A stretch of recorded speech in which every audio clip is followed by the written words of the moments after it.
Hello and welcome to the spoopy months of ProtoBalls talk. I'm ProtoMet. I'm the Barry. We're a month early, a little bit. Yeah, but that's usual. We always like to start in September. Yeah. Work our way to... Because it's 2 months of Halloween. Why not? Exactly. Today we will be covering The Exorcist. A 1973 film by William Friedkin, based on the novel by William Peter Blatty. It's a good book. I have not read it, so I can't comment. And he's a good writer. Yep. And William Friedkin recently passed away. So it's kinda fitting that we're doing The Exorcist. Even though we planned to do this, Yeah. we came up with a plan to do this last year. Ironic happenstance, let's say. What's even more ironic is that next month the new Exorcist movie is coming out. Yeah, and I don't know about it. I don't know anything other than that it's coming out. Basically, it completely abandons Exorcist 2, which, fair enough. It also gets rid of Exorcist 3, and it's like, nope, this is the actual sequel. It pulls a Halloween. So it's kind of like half of the Millennium Godzilla movies. Yeah. A lot of them consider the original movie canon, but ignore all the other movies. Exactly. Yeah. Pretty much. Pretty much. It's something. That was the only thing I could compare it to. So, Iraq. There's an archaeological dig. Yep, that's where the movie starts. Starts in Iraq, as most movies do. Where a priest, Lancaster Marin, is helping with the excavation because it's, It's a dig. research. It's research. And he likes doing stuff. And, he's digging, but, one of the assistants comes up to him and, announces, hey, we found something. And so, he's rushing, doing an old man shuffle through the archaeological dig. And they look around and they do find an artifact. They find a medallion that is oddly placed. It's a bit of an O part. Yeah. In this regard, because it's clearly not from the time that they're digging in, but of a more recent vintage. But they also find a statue of the Assyrian demon Pazuzu. Yeah. Yep. Not to be confused with Professor Fry's pet Pazuzu. Yes. Yep. Mm-hmm. Yep. But, and... Yeah, to be honest, the early part of the movie, A bit slow. it's a bit slow, but it's basically his day-to-day life there. He eats at a cafe, he walks through the city, and all that, and he ends up going to, a monastery that's, that has armed guards of some sort. And it's just like, oh, it's this guy. All right, they come out, guns whipped out, ready to shoot at whoever. But then I see him, it's like, oh yeah, no going. I don't know how accurate that is to 1970s Iraq.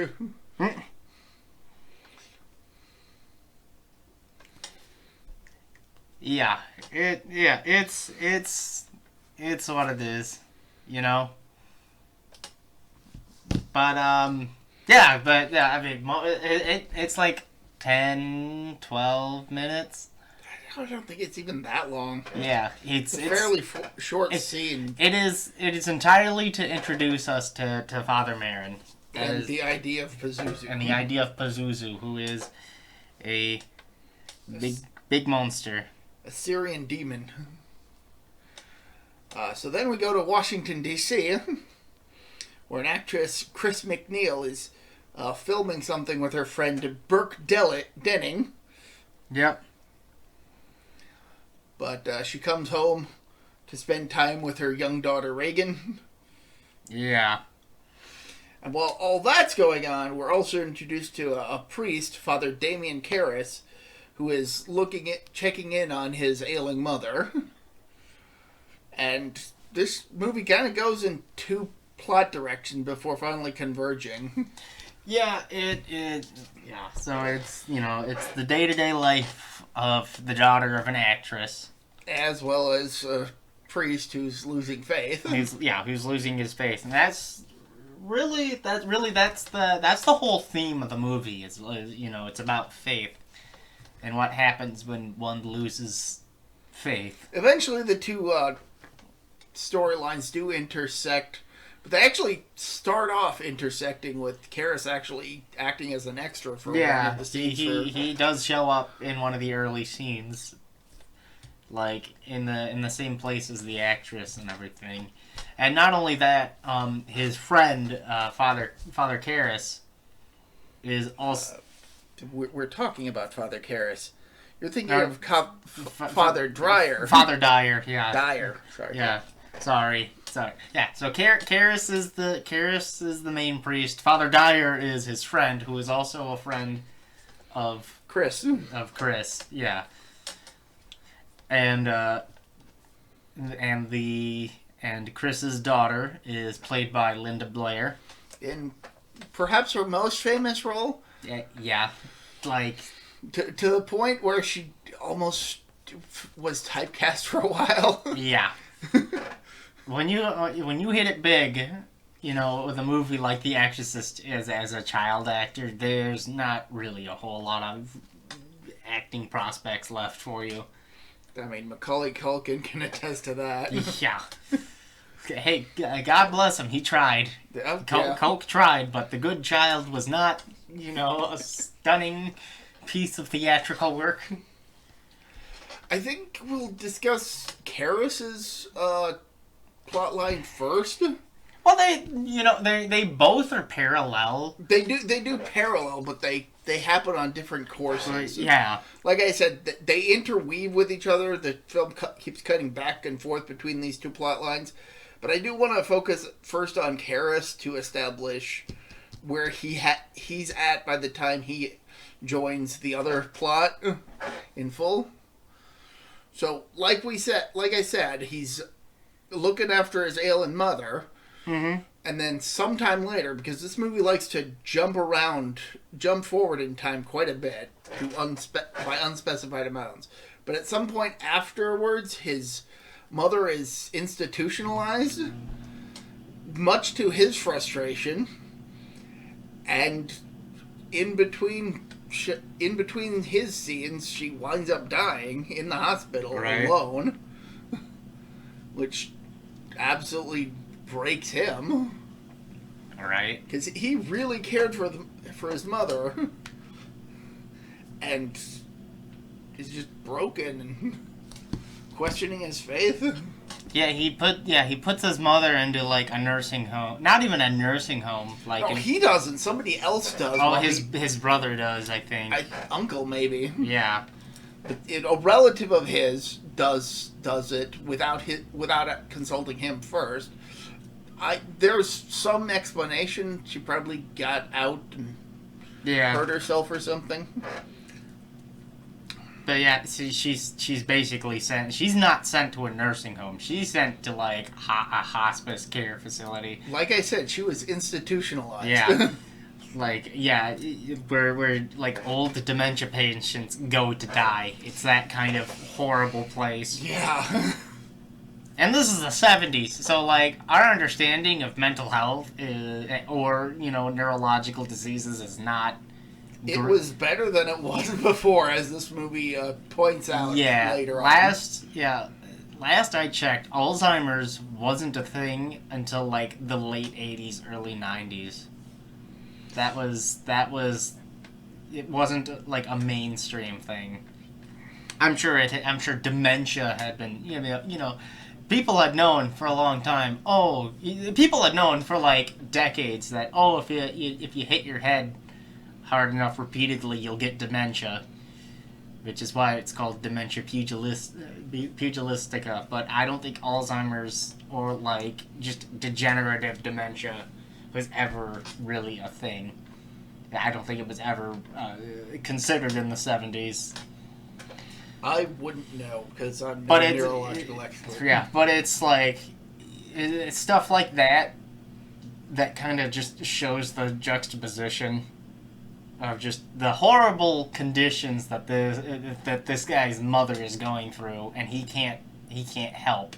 He's trying to get her out, but he's also not allowed to. And he's just like, what the fuck is this? It's frustrating for him, and when his mother does eventually pass, it breaks him emotionally. Yeah. And he's left to basically wander around the theological scape in wondering what it was all worth, if questioning his own faith, which then does lead him to get involved in an investigation regarding a particular death that we'll discuss later in the movie, because that's actually part of the A plot of this film. Yeah. But yeah, Karis's whole, failing faith, crisis of faith, well, let's call it, is juxtaposed by the what's the family's name? I'm sorry. The McNeils. The McNeils. Reagan McNeil. I was trying to think of her name and I couldn't. It just disappeared. It's the one character that's the most famous character in this entire movie, really? And you can't remember her name. Can't remember her name just because it just popped out. Any other day I probably would have remembered it, but today, so much stuff's been going on. I'm just like, what the fuck? But anyway, Chris is having to deal with being a single parent, looking after her daughter around her birthday. A rich single parent, mind you, very rich single parent. But not like an abandonative. Yeah, it's more like I'm wealthy and I have servants. I'm like lower high class. What I mean? By lower high class, it's like we got a nice house, we got a maid and a servant, but like I can't afford to leave my daughter alone with servants. So I'm still coming in. I'm still coming in and being supportive of my daughter because we don't have anybody else. Like she's a good parent. She's a good parent. It's just she's pretty wealthy. She's a famous actress and all that, and it's just the nature of how it is. And they live on a house next to a flight of stairs, the famous flight of stairs from The Exorcist. But it's important later.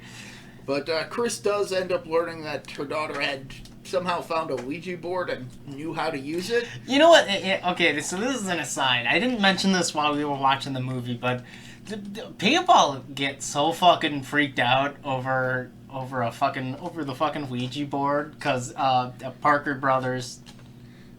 I think it's Parker's Brothers or Hasbro sells them. Yeah. And nowhere on the manual or on the board or like any of the marketing does it say, "Oh, you can contact ghosts." It's just like, "Hey guys, here's a fun, wacky game. Whoa. Play with your friends. Summon more friends." Yeah, play with your friends. Mess around with the mysterious auras. Ooh, and it's like nowhere on there does the Ouija board say you can contact ghosts. In fact, they've been sued for that. Like, and they've won every time because it's like we're not marketing this as like a ghost communication device. This is a fucking party game. It's like a fucking magician playing cards. It's a trick. But that was an aside. But yeah, Reagan finds a Ouija board and talks to this mysterious Captain No, not Captain Howdy. Yes. Yeah, Captain Howdy. Okay.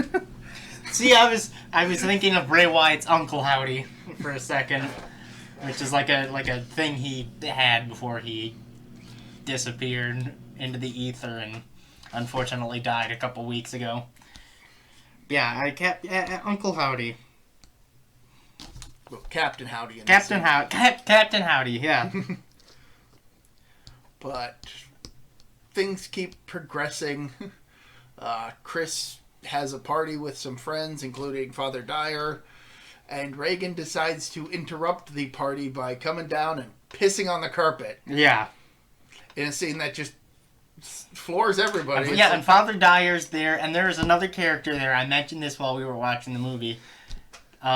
This character, he's literally there for that one scene, for that one cameo, and he is a main character of like a completely different William Peter Blatty story, which is the ninth configuration. He's one of the astronauts in that movie, I believe, and he's just there because I don't know, because it's canon with the ninth configuration, I guess.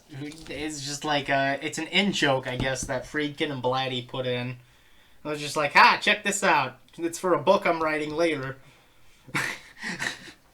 So Reagan pisses on the carpet and everything. And Father Dyer's there. He was playing the piano. And there was another two characters. One of them is Chris's servant. Well, one is the director, yeah. Burke, who mentioned, who gets drunk. He's a lush. Yeah. At least half of the scenes that he shows up in, he's drunk. And he basically accuses Chris's manservant of being a Nazi just because he's of Germanic descent, which is, dude, not cool. It's like, what the hell? Yeah. I mean, they practically kick him out of the party following that, because they know he is too drunk, so they're not going to stop the party, but he's got to go. Exactly. Shit happens. You're telling me. Reagan begins to experience bed shakes. Yeah, it becomes like an escalating thing of like, oh yeah, this shit's getting whack, yo.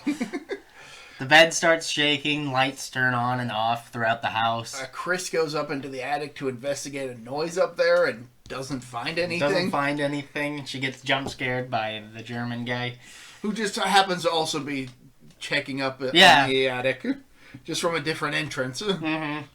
So it's like, it's really well done. The entire thing is really well done. And sorry, it's hard to like have these two storylines, diverging at once, but they come back together very quickly because Reagan is having night terrors.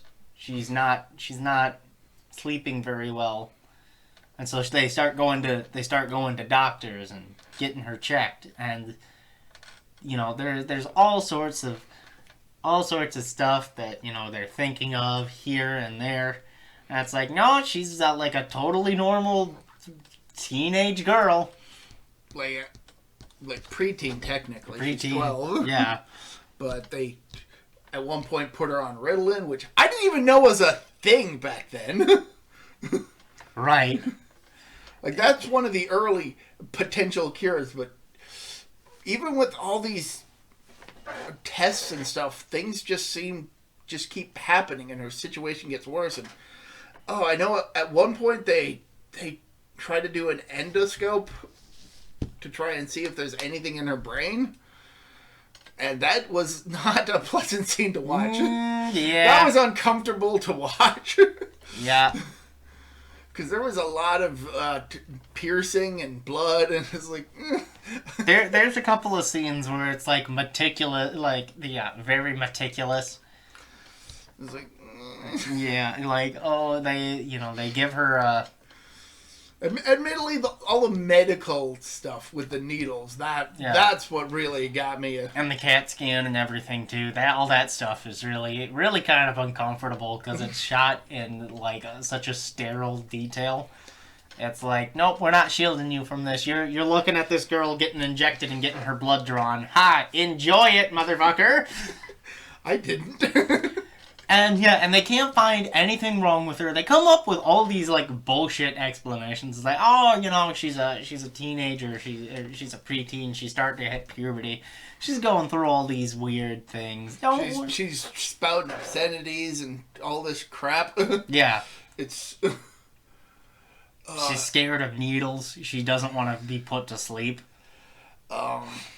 At one point, she decides to start stabbing herself in the crotch with a crucifix. Yeah, that one was. Yep. And that's when her mom's like, I'm gonna need a psychiatrist. And even the psychiatrists literally can't think of anything. They get fucking attacked. The psychiatrists get the shit kicked out of them by Reagan because she's fucking possessed. Oh, at one point, Burke. Yeah. Takes over for the lady servant to look after Reagan, and he gets killed. He straight up gets killed, and it's like it's not explained until like it's explained after the fact. After the fact, it's like we see Chris coming home to find that there's like a crowd of people. Yeah, she goes into her house, and her house is empty. And she goes up to her daughter's room, finds a window open, closes it. When the lady servant finally comes home, she says that she asked Burke to... Yeah, Burke to watch it. And Burke's nowhere to be found. Turns out something had happened to him, and his head was 180. Yep, he got thrown... Apparently he... Because the detective, who's played by Lee J. Cobb, which is Detective Bill Kinderman... I know that because Exorcist 3, and I can't wait to review that one too. We'll get there. But yeah, Kinderman talks to Karras, and he's making conversation with Karras, and he's basically worming his way, trying to like get Karras to like admit if anybody said anything. Because in addition to being a priest, Karras is also a psychiatrist. Yes, Karras is also a psychiatrist. Forgot to mention that detail. It's a bit of a minor detail that really only becomes relevant around this point in the film. I believe he's the professor of psychiatry at Georgetown University, which is like a Catholic college. A private Catholic college, which explains why he has his own office at the university.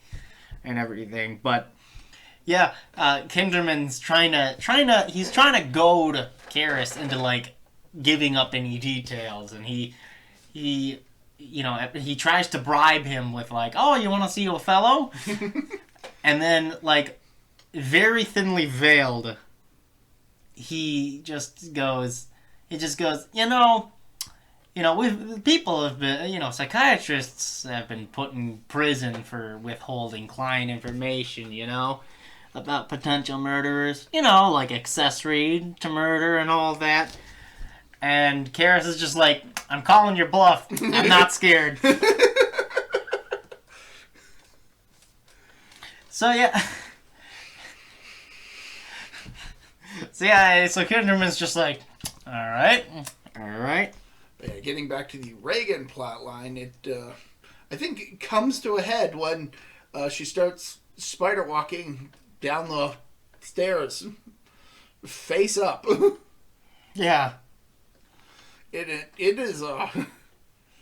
I know it's one of the more iconic scenes, but in context, it just hits you across the face with like, oh shit, that just happened. Yeah. And I think this is the point where we're gonna... Reagan goes upside down, comes down the steps and everything, and it's like very spooky scene. Yeah. Yeah. So we're gonna take a bit of a break for the spoilers. I'll give this movie a 9. It's a good 9. It's like an 8, a 9. It's a good spooky movie, I do like how it's a slow boil film too. Mm-hmm. Like it doesn't try to scare you right from the get go. Although there are a couple moments even early on that might spook you a bit. Yeah, there's the scene with some creative editing. Yeah, there's the scene where Father Father Merrin almost walks in front of like a bus and almost gets hit, and he has to immediately. No, it was like a wagon, right? Yeah, it was a wagon coming out of a tunnel, and he almost gets hit, and that's like a jump scare there, because he walks in front of it and immediately comes out. This is right at the beginning of the movie. Right, because Merrin hasn't come back to the plot yet. And there's a couple of scenes like that. They're very bait and switch, very, subvert your expectations and all that. There's jump scares, of course. It's the fucking Exorcist. I don't know what to say. If you haven't, how have people not seen this movie? Because it's old. It's like 50 years old. It is 50 years old this year. Yeah. I mean, we're not quite at the 50-year mark just yet. Just yet. We'll wait until December. Yeah, it'll hit. Well, because it was a day after Christmas. Yeah, release. And Jaws is 48 years old. Think about that. Christ. God, there's a lot of good movies that people don't want to watch, and they're like, oh, well, there's the argument that always kind of makes me sad, with old ones that are like before 1960 or whatnot. Oh, well, it's in black and white. It's not worth watching. And it's like, color has no, bearing on quality. I've seen plenty of great black and white science fiction films just for the stuff we cover over on Gamezilla. like Cabinet of Dr. Caligari is 103 years old, and it's still good. I haven't watched that yet. I have the Blu-ray, but I haven't watched it. You should. It's a really good movie. I should. I mean, Nosferatu is over 100 years old. It's still good. I have seen that one. That one's pretty good. Frankenstein is like 80 years old, and it's really good. I haven't seen that one. I really need to pick up like the Universal Monster Collection. You really gotta pick up the Universal movies. They're really good. Like, and it's like, there's some movies that are like, oh, hey, look at us, we're in color. Like, Gone with the Wind, which is not good. I don't care. I've never seen it, so I can't weigh in on the matter. But the Exorcist is like... The Exorcist is like one of the most famous horror. Like, I don't know what to say about it. It's been referenced for one particular scene that we haven't even covered yet. Yeah. Like even if we haven't covered it, you guys probably already know which moment we're referring to, and we're not even going to say it just yet. Yeah. But that alone, it's like everybody. There's 5, like, if anything, there's 5 things that people know about horror movies. One is that Dracula's a vampire, Frankenstein is an abomination of a creation, and he also is green, has bolts in his neck, and goes, ugh. Which is a gross misrepresentation. Yeah, it's a gross misrepresentation of the character, especially from the book. Yeah. We'll get to that when we do actually do Frankenstein. I think perhaps one of my favorite adaptations of Frankenstein is the adaptation done by Junji Ito, which does a fantastic it does a fantastic job of reminding me just how gross that story is. Yeah, it's really gross. And while being a faithful adaptation of the book. I have read the book. And Dr. Frankenstein is a morally bankrupt character who causes a lot of damage because he's not willing to admit his faults. He thinks he's too perfect. He keeps running from the problem. He keeps running from the problem and thinking he's too perfect to, to face consequences for it. And when he does, he's just like, well, all right. There's the scene from The Exorcist, which, if it's the scene from The Exorcist, I shouldn't have to tell you what kind of scene it is. It's that, there's a giant shark in Jaws that, eats people. And, that there's Jason Voorhees and Freddy Krueger, the 2 biggest slasher movie villains from the 80s. I mean, like Perhaps the two most famous slasher movies. exactly, yeah. And it's like, you know, those are stuff that are so well established and so well ingrained into Just in general pop culture. Yeah, not just pop culture, but culture in general. It's not even popular culture anymore. It's just, this is an American culture, what this stuff is. This is all, like, Frankenstein and Dracula's British, but that's neither here nor there. It's been adapted by Hollywood, however, God knows how many times, that it's basically an American institution at this point. So, and it's like, what is there to say about this movie? It's good! People need to watch it! I'm pretty confident that this movie sparked the boom of possession horror movies with, like, demons and stuff. I can't say that because I'm not I can't say that with 100% accuracy because I'm no cinematic expert, but I'm pretty confident there were a lot of movies that dealt with demonic possession and demons that came out as a result of this movie, trying to piggyback off of its success. Yeah.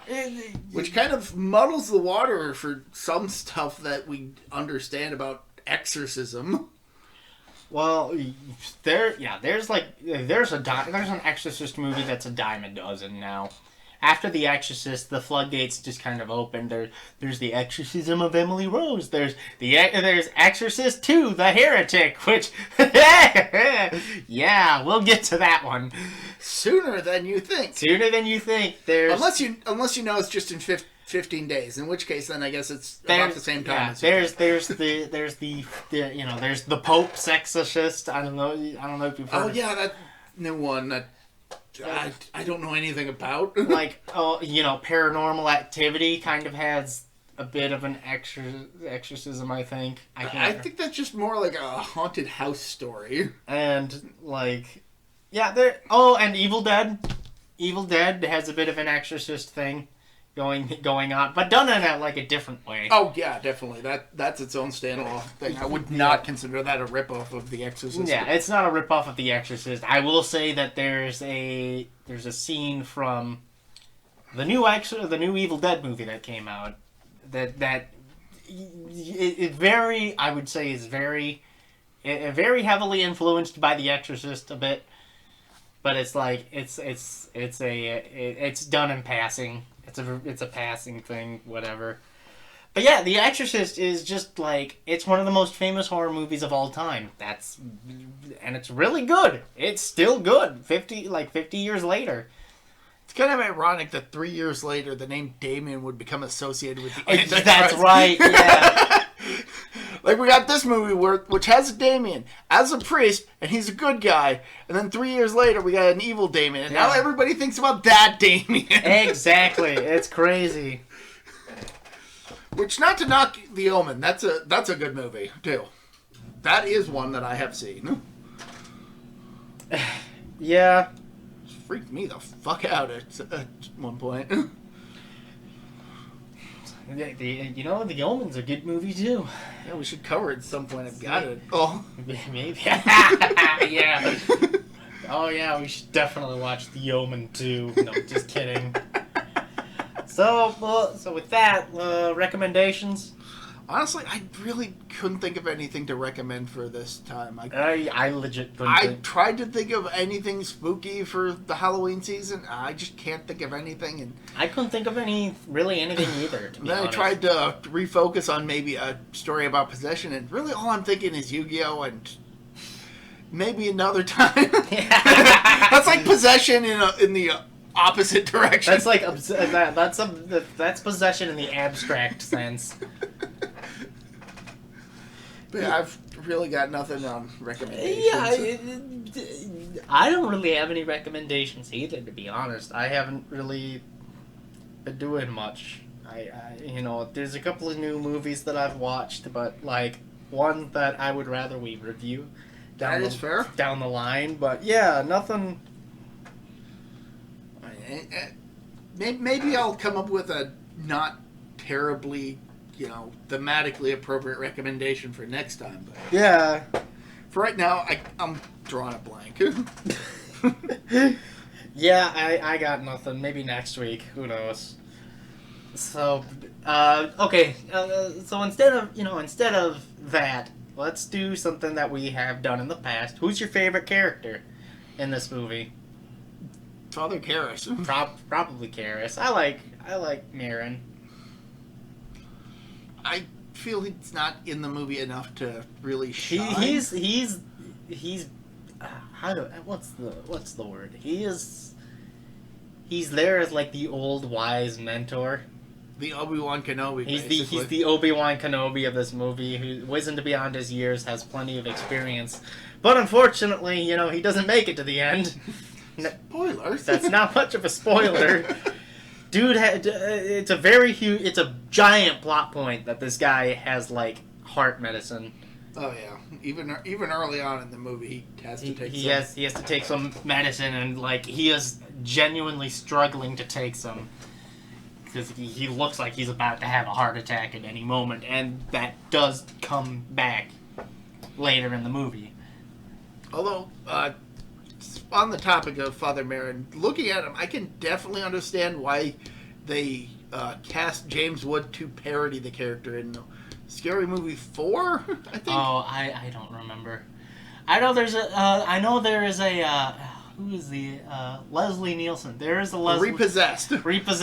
That is technically the first Exorcist movie I've seen. Dude, that movie is fantastic. I love because there's the scene during the exorcism, and they got Gene Okerlund and Jesse Ventura doing commentary. This turns into a wrestling match. Yeah, it turns into a fucking wrestling match, and I love. And Gene Okerlund's like, steroids isn't used in wrestling anymore, and Jesse Ventura leans over and goes, or any less. And they get Linda Blair to basically reprise her character from the. Dude, that's a great movie. I don't care what anyone says. That is a genuinely funny movie. I should pick that up at some point. God damn, we should just do a Leslie Nielsen marathon. We could. We totally could. I've got a few of his movies. God damn. But yeah, let's just recommend that.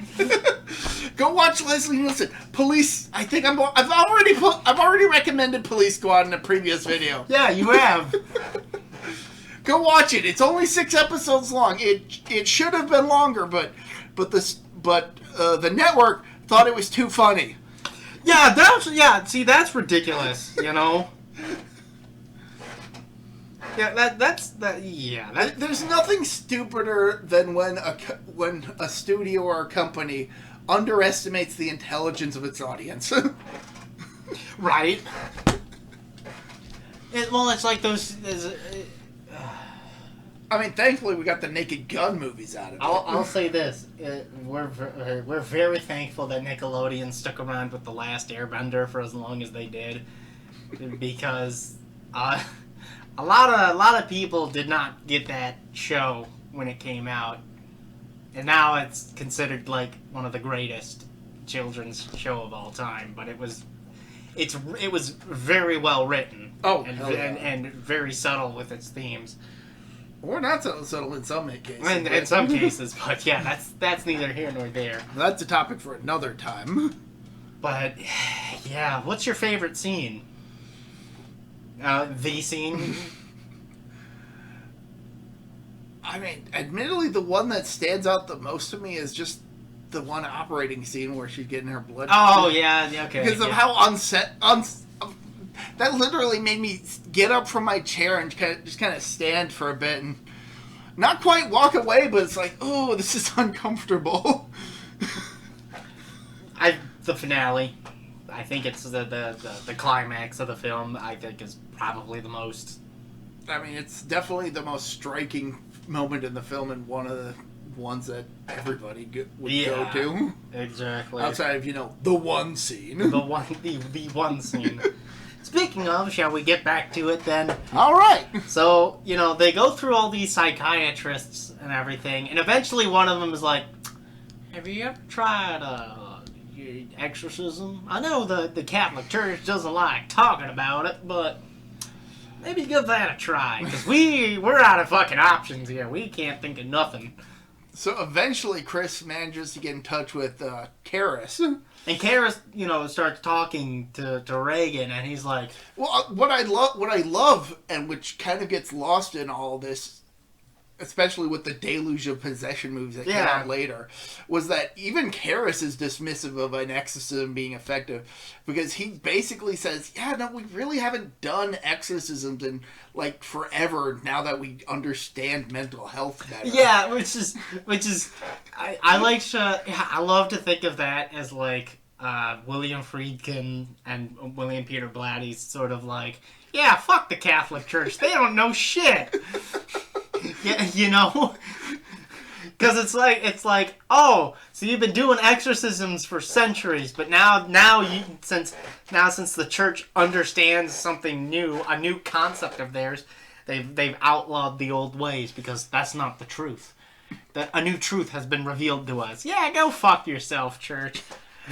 I didn't really see it that way. I just kind of was like, oh, a nice acknowledgement that even in this movie, which is literally titled The Exorcist, exorcism is viewed as maybe not the right choice. Exorcism is viewed unfavorably by the characters, even in the instances of ones who would be the most advocating for it. Yeah, and even Father Marin's just like, if we're gonna do it, we're gonna do it.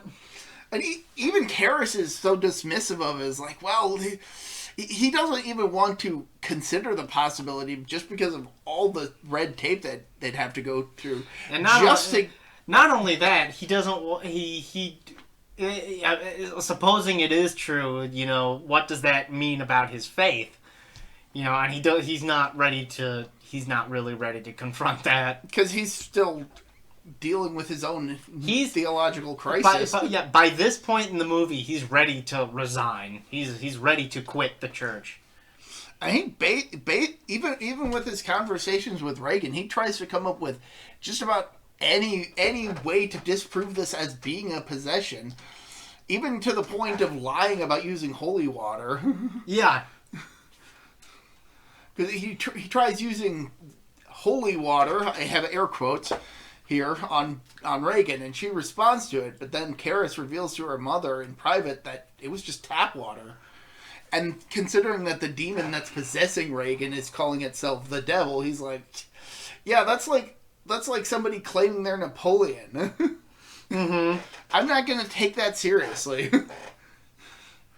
But there are still some things that he can't explain away. Exactly, and I think it's dire that is you should probably do this. You'll probably get this done because imagine what this means for the family. And admittedly, that is also a decent explanation. Most other Exorcist movies would just take the possession at face value. And be like, oh, you gotta exorcise to get rid of the demons because demons are real. And this movie is like, well, even if the demon isn't real, do it just to appease them, just to make them feel better. It doesn't necessarily have to actually work. Just do it for their sake. Yeah, it's a philosophy in psychiatry, which is play along with their delusions, basically. I mean, obviously, because this is a famous horror movie, the demon possession is real, but yeah, but the characters don't know that, and so they're coming at it from a pragmatic point of view. Whereas just about every other Exorcist ripoff, basically, no, demons are real, exorcism is real. Yeah. It happens all the fucking time. I did one last week. Then I went to a bris. I went to 3 brees in 1 week. What have you done, scrub? Yes, I know that bris is a... It's a Jewish tradition. It's a not Catholic. Yeah, it's a Jewish ritual of circumcision. But that's what it is for newborns. Just the juxtaposition of, oh yeah, I did an exorcism and attended a bris. It's like, okay. Okay, all right. Okay, that made me laugh. It's kind of like how a lot of modern media have basically lionized Abraham Van Helsing as being this monster hunter. Yeah, he doesn't. When really he was just a doctor who just had a knowledge of vampires. Dude doesn't do shit in the entire book. Like, all he really does is provide information. It's the other characters that do anything. But then you get, like, fucking Viggo Mortensen or whoever playing him in the movie as an action movie star or some shit. It's like... Yeah. And it's like, in the book, it's Quincy Morris and John Harker, I think it is, who kill him. And I think Quincy Morris dies at the end of the book. Yeah, but only because he's injured in the final battle. He's injured in the final battle. But Van Helsing is, like, on the other side of the room. They're not even in a room. They're out in public. Yeah, they're like out in a field or something. And it's Quincy Morris and John Harker who actually killed Dracula, and it's not even a stake through the heart. I mean, there is a stake to our heart, but then they cut his head off. Yeah, but then they cut his head off. But I think what it is Quincy Morris stabs Dracula like. Not even with a stake, just with a Bowie knife. Yeah, with a Bowie knife. He stabs Dracula with a Bowie knife into incapacitation, and then they stake him and cut his head off. But people, think of Van Helsing as like, oh, he's this badass demon hunter, and that's just pop culture running wild with a character that it doesn't fully understand. Like, I mean, fuck Cthulhu these days. Yeah, like Cthulhu is just a pop culture icon, and everybody recognized the giant squid-faced flying monster that's green. And if you actually read the book, it's like, yeah, technically that's what he looks like, but he represents the concept of the ununderstandable, the incomprehensible, the maddening. Something so bizarre that the human brain can't comprehend it properly, and as a result breaks down. And now you can get this cute plush of it. Yeah. And that's something that I'll give the Exorcist credit. It's actually going out of its way to basically explain that, exorcism isn't just that.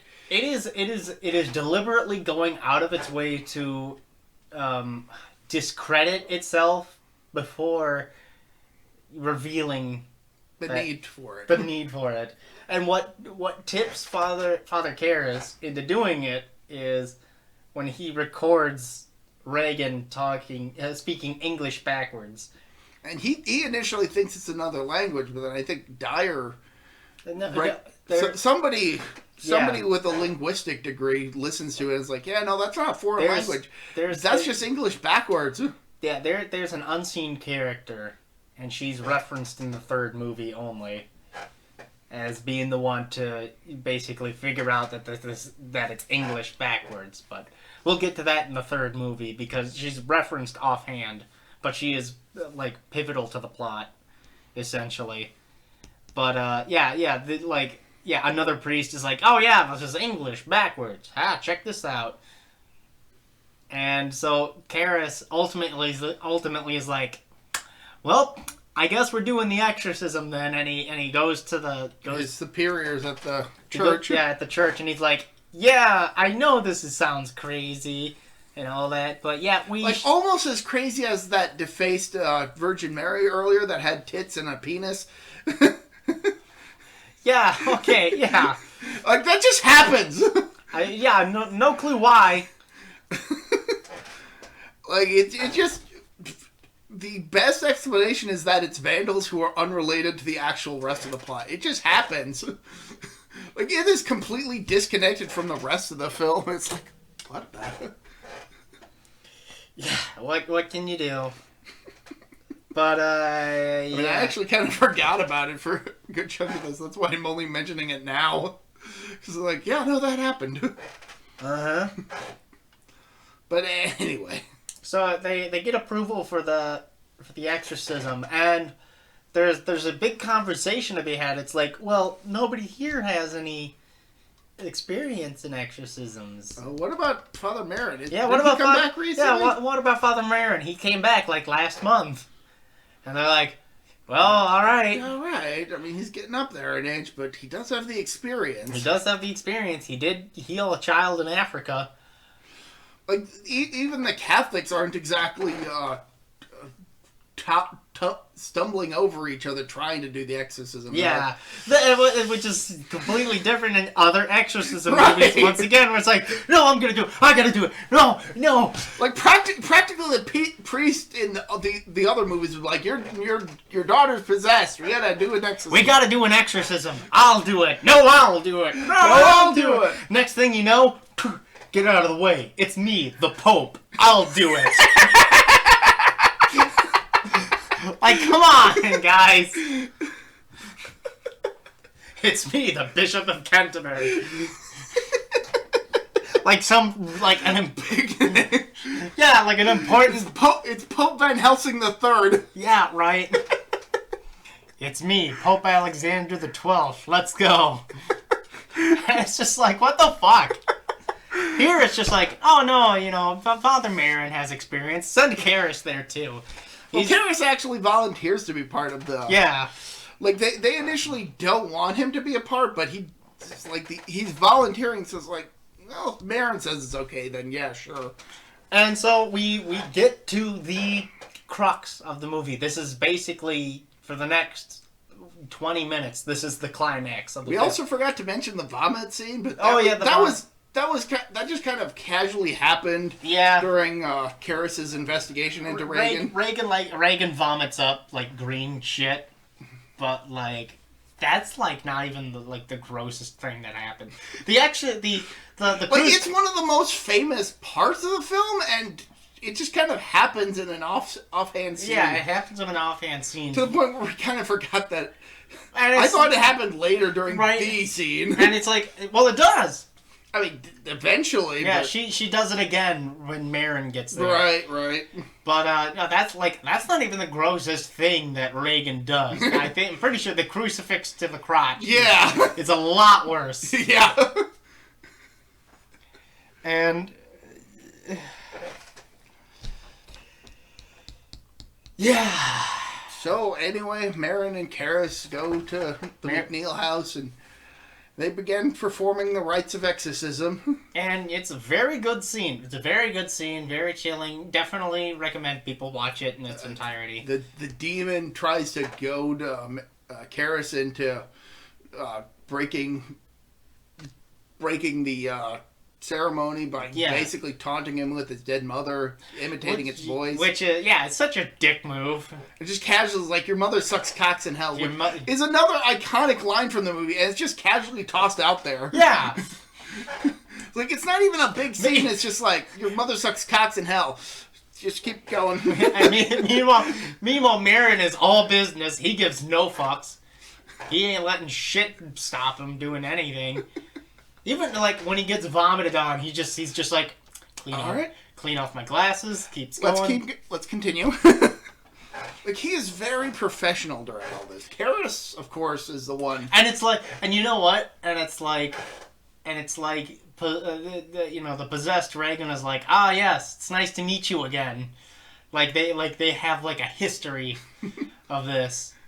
And I think that's sort of the establishment, is that Marin has faced Pazuzu in the past. Oh, spoilers! It's Pazuzu that's possessing Reagan, not the devil. Not the devil. It's Pazuzu, but like, I don't think that gets firmly established until the next movie, but it's hinted at the beginning of the movie. It's very thinly veiled that it's Pazuzu and not the devil, and not just some random demon. But it's this specific one, and that also gets established in the third movie too. So it's pretty much canon that Pazuzu possessed. So yeah, the devil doesn't actually appear in any of the three movies. No, it doesn't. Despite literally every other Exorcist movie having the devil be the one who's possessing them. Makes no fucking sense when you think about it. Why would even this movie is like, the demon claimed it was the devil, but that's just like claiming you're Napoleon. Yeah. It's like, I'm not gonna believe that. That's bullshit.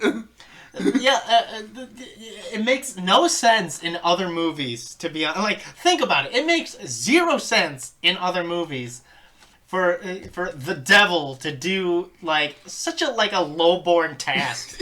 Like possessing just one little kid. I'm gonna possess like a child, and it's like, really? Why not try possessing the fucking Pope or something?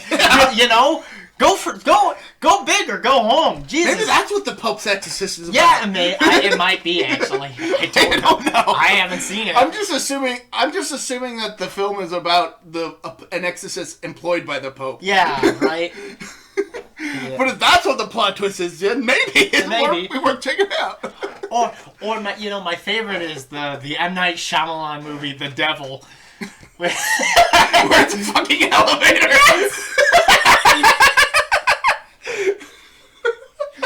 Hey, you know the devil's here when it's jelly side down. For those who haven't seen that movie, there's a scene where like a Hispanic security guard, he's like, oh, and he's very Christian, and he goes, and he tosses up like a jelly sandwich. Like toast with jelly on top, and it tosses it up, and it lands jelly side down, and he goes, "That's a mark of the devil. You know the devil's here when bread flips, when bread lands jelly side down." And like it's spoken unironically, and everybody just like takes it at face value.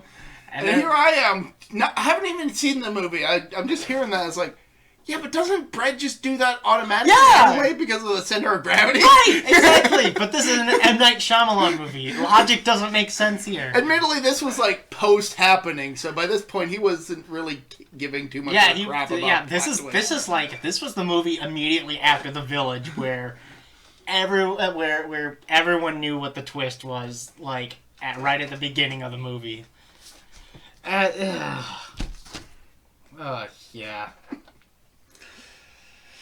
But no, Pazuzu keeps trying to taunt Karis and mock Marin, and eventually the two just kind of have to take a break because it's taxing on them. It's physiologically draining on them. Like it's taking Marin a lot of energy just to do it, and Marin eventually is like, Karis, I'll do this by myself. You don't have to. And this is after Marin goes to take a nitroglycerin pill. Yeah, he takes a nitroglycerin with his heart, and he's like, "I can continue this on my own. Don't worry. You don't need to worry about me." And this is the climax of the film, pretty much. And after a while, Alex comes back in and he finds Father Marin dead. Who's Alex? Alex, Damien Karras. Sorry, I don't. Alex Karras. I don't know. I think that's a football player. But no, Father Karras comes in, finds Marin dead on the floor, realized that he wasn't able to finish the exorcism, and he just starts fucking wailing on Reagan, and basically demanding Pazuzu possess him, because he figured if we can't actually exorcise the demon, let's move it to another body. So he basically allows Pazuzu to possess him, and then with what little will he has left, flings himself out the window in the same way that Burke is killed. And yeah, he go, and once again, probably one of the most famous scenes in the entire film is Karis going down the steps out the window. And then cut back to Reagan with Chris coming back in to find her daughter. And Detective Kinderman had just arrived. And so they hear everything, and Kinderman had previously met with Chris with regards to Burke's death. Yeah, and he under no uncertain terms, he basically says, "I know what happened here, but I don't have any evidence for it." And it's not something I want to believe because of how unusual it is. Yeah, and it's not something that I'm really willing to push on. I don't have any evidence, and if it is the case, I'm not gonna say anything because I would rather let sleeping dogs lie.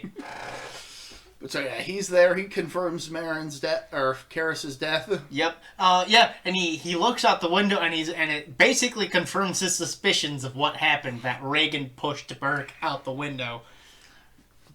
But now Reagan's okay. Now Reagan's okay. And we also get like the day after, as Chris and, or maybe it's sometime after. Yeah, but, it's a couple of days after or so. And Chris and Reagan are getting ready to leave. They're gonna go out somewhere, leave the place. Father Dyer's there. I think Chris hands her Karis's medallion, which is almost identical to the one that Marin found at the dig site at the beginning of the movie. And Dyer gives it to Reagan and tells her to hold on to it. Reagan, to her credit, doesn't really remember anything about what happened. But she instinctively hugs Dyer because she feels that she needs to hug a priest. Yeah. Which, fair play. And the ending of the movie is Kinderman talking with Dyer. And basically, Kinderman's like, hey, you want to watch a movie? And I can't remember what movie it is. I think it's Wuthering Heights. With Jackie Gleason and Lucille Ball. Yeah. And I think that's a callback to the earlier one when he was trying to get Karis to come. Yeah. And intentionally said incorrect names for the actors. Yeah. Because I think it's like And Dyer's like, I've already seen it, and he's like, what's one more time? And they go off together. And that's a big thing in Exorcist 3 later, because everything from Exorcist 3 is tied together from Exorcist 1. It is like Exorcist 2 is like, oh, we got Reagan back. We're like sort of a direct sequel. Whereas Exorcist 3 is like an actual direct sequel. Even though it originally wasn't supposed to be. Even though it wasn't supposed to be. We'll get to that when we talk about those movies. The history of the Exorcist movies are a bit weird, because after the first one, it goes off the rails after a while. But that's The Exorcist. Good movie. Oh, yeah. Like, I know we blazed through it, but like... We didn't even mention the head turn scene. Yeah. That just kind of happens as a matter of course in the film. all of these scares in the movie, they are all done in passing, because they're not the important moments. All the important moments usually have like dialogue and stuff. Like, it is quite a dialogue heavy film, but it doesn't feel bogged down by it.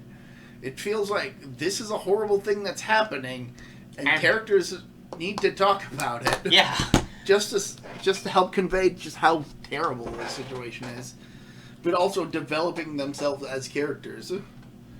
Like I said, I think Karis is my favorite character in the movie, because we see his crisis of faith as he at his lowest point, and then ultimately he decides to sacrifice himself in order to save a little girl as a last-ditch effort. Exactly.